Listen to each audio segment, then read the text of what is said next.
Hey guys, welcome back. I'm sorry my uploads have been a little erratic lately. Starting this new job has thrown my schedule into flux, and it's hard to find time when I both have time and want to record. But this is also the last push to 1,000 subscribers, which I'm really excited about. So I'm gonna try to get back on schedule. Today we're going to be talking about the Idoneth Deepkin at war. Most other races of the mortal realms know nothing about the Idoneth, save perhaps myths or rumors. The elves of the deep have worked very hard to maintain their reclusive status, and the secret to their success has been the devastating thoroughness of their attacks. Sudden ambushes and hit-and-run assaults are the forte of the Idoneth Deepkin's phalanxes. Whether raiding for souls or sallying forth to attack foes apparently too closely. I have no idea where that came from. Approaching too closely to their underwater strongholds, the Idoneth advance with the speed of a surging wave. However, as swift as their warriors are, they are not the first thing to assail the foe. Wherever the Idoneth Deepkin go, they bring the magic of their kingdoms with them. Before any troops arrive upon a battlefield, a strange force washes over their destination, subtle at first, but becoming more and more pronounced. The area affected by this supernatural atmosphere can range from the size of a small fishing village to that of a sprawling city and its outlying defenses. On land, no matter how far from a body of water, sea mists rise and the salt tang of the ocean hangs in the air. Underwater, the effect is equally singular, as the liquid shimmers, growing ever murkier as if clouds of silt were wafting in upon some alien tide. This is the ethersea, a pervading aura of magic that lends aid to the Idoneth while thwarting the efforts of their foes. As it manifests slowly, most observers surrounded by the ethersea dismiss the first signs, thinking them as tricks of the light. From the edges of the thickening mists, phantasmal forms flicker from the nothingness, lone shapes at first. Then entire shoals of fish dart through coral formations that rise from the ground.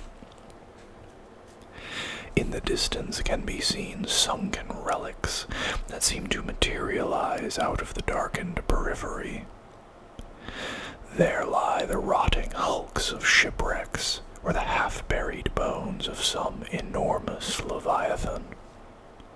Ethereal sea life gathers around such relics, a sight not so unusual underwater, but startling to see upon dry land. Many opposing warriors drop their weapons in amazement, streams of bubbles issuing from their slackened jaws as they watch fish and other creatures of the deep glide in from the edges of the battlefield. Like mirages they appear and disappear. Most are illusions, figments conjured to the battlefield by the spellcasters of the Idoneth, which vanish before a waving hand can reach out to brush them aside like gossamer.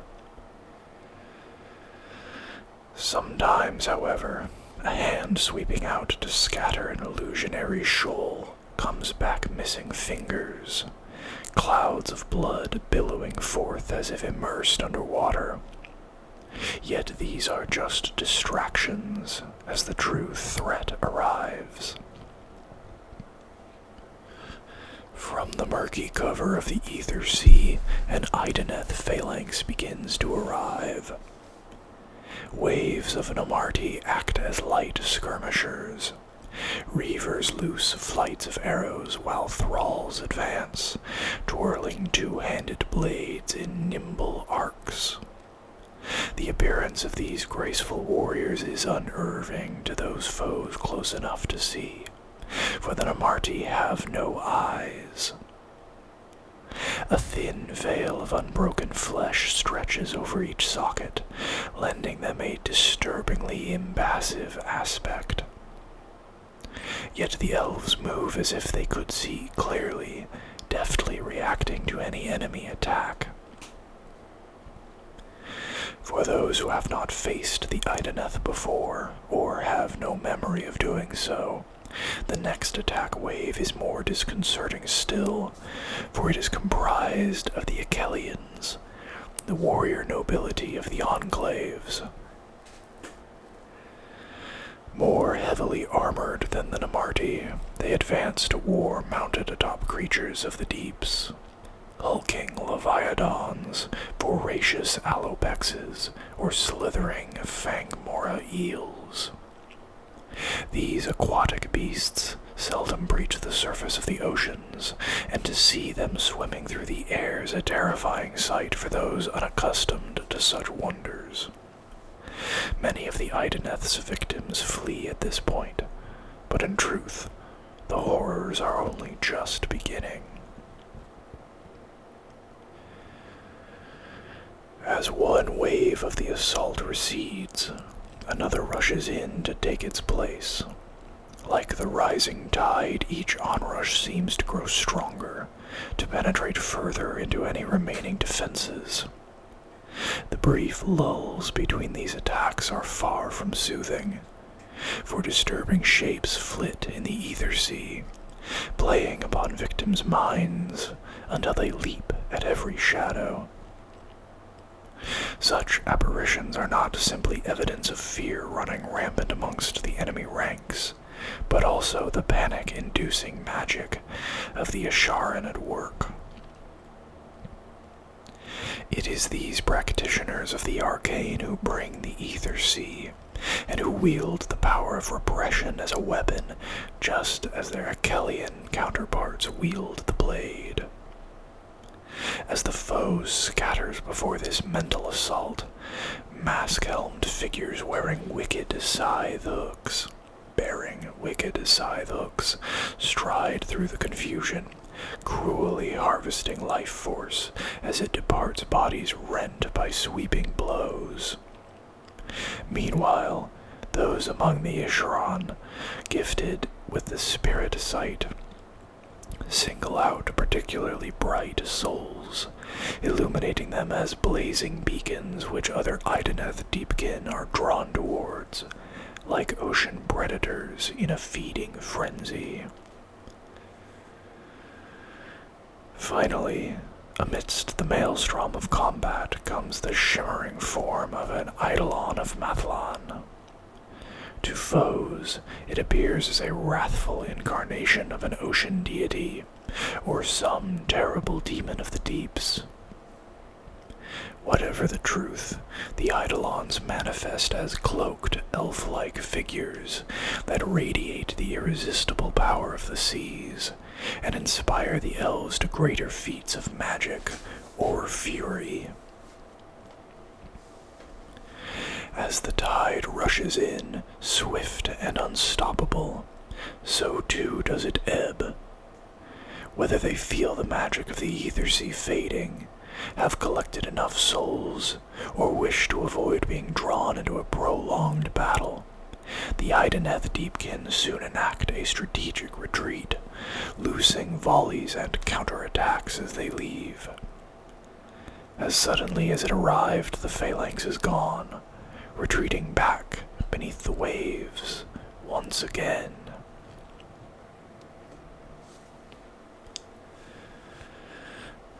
Bond beasts. Since the founding of of their undersea kingdoms, the Idoneth Deepkin have been forced to fight all manner of hostile sea creatures. As the elves became more accustomed to their new environments, many turned their hand towards taming these animals, seeing their potential as beasts of burden or allies in war. Most attempts to subdue sea monsters ended in violence.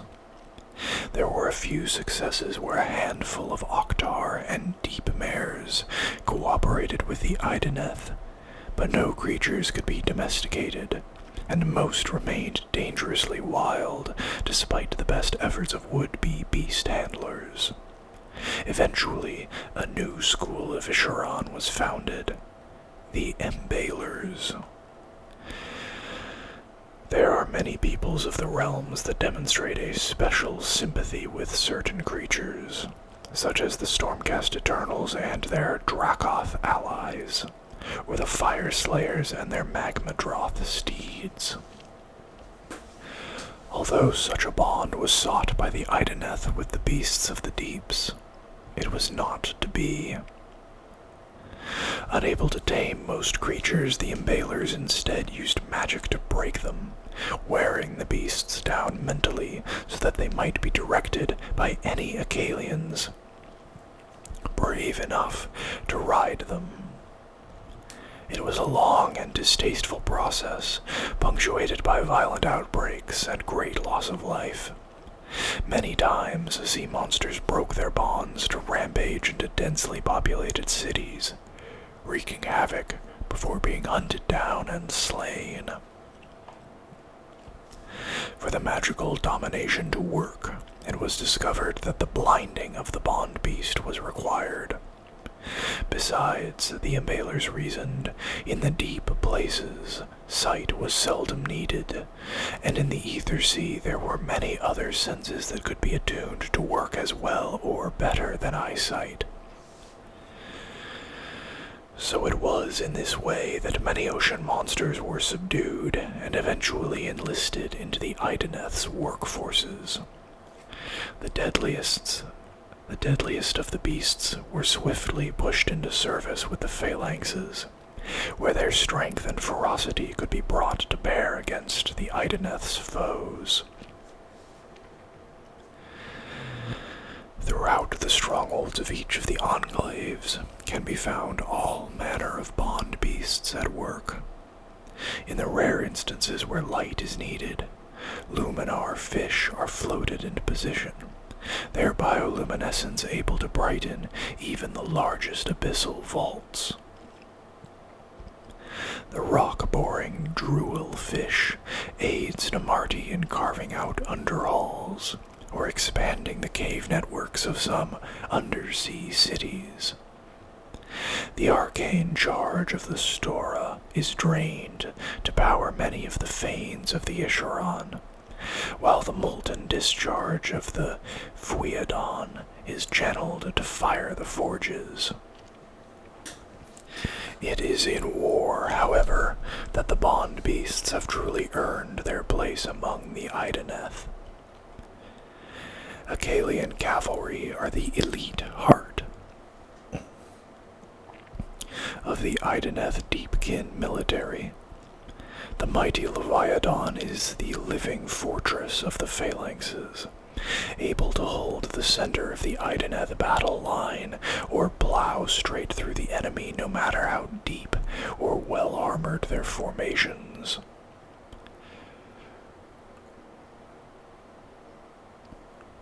Blood-seeking Alopex rends gaping holes in enemy monsters and armies alike. Most common of all bond beasts are the serpentine Fangmora eels, creatures famed for their swiftness, aggressive tenacity, and razor-sharp teeth. Thus have some of the most ferocious creatures of the ocean depths been forced to serve those they once preyed upon. To this day, the Embalers are still seeking new creatures that they might bind into service.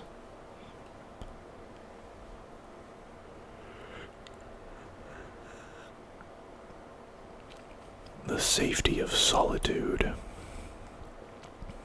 It is not only beasts that the Idoneth struggle to connect with, but also other races and even members of their own kind.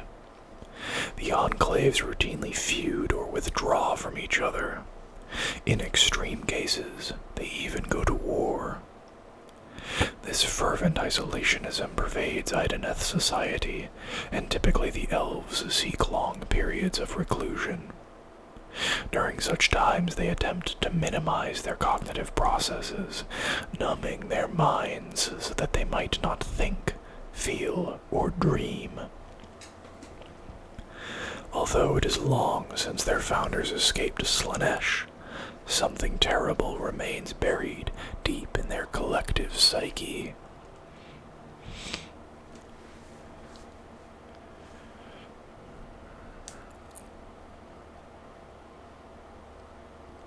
Underwater empires.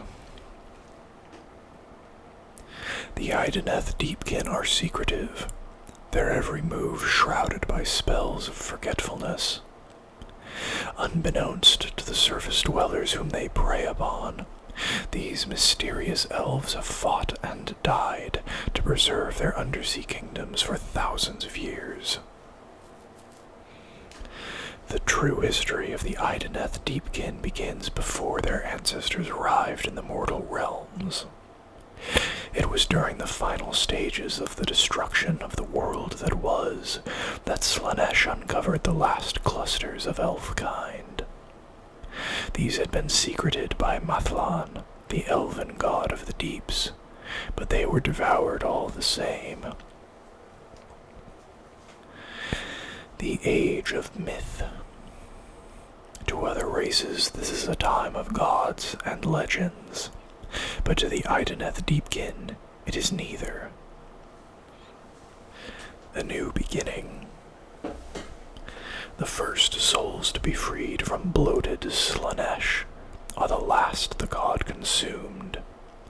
Teclis, the Illuminator, reshapes this new race, teaching them magic in hopes of rebuilding the noble and glorious elf empires of old.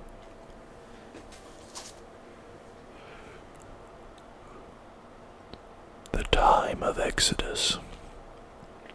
The elves molded by Teclis prove volatile, first factionalizing and then rebelling against their savior. They grow to resent the god and shy away from his light of truth. Referring to themselves as the Sithai, or Awakened, these elves flee, seeking sanctuary in the deepest place they can find, beneath the waves. They settle, albeit briefly, deep beneath the waves of the Galus Ocean in Hish, the realm of light. There they establish the city of Galrachi, but the elves are too divided to remain as a single people. Upon discovering the whirlways, they use them to spread out across the mortal realms. So are the first of the Idoneth Deepkin kingdoms founded.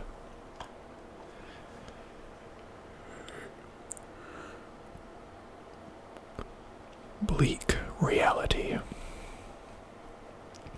Now scattered across the mortal realms, each Idoneth faction makes the same discovery. No gods answer their calls. Worse is to come. To their horror, the elves find that the vast majority of their offspring are born with withered souls. After many trials, they find the means by which to steal replacement souls, and begin raiding immediately.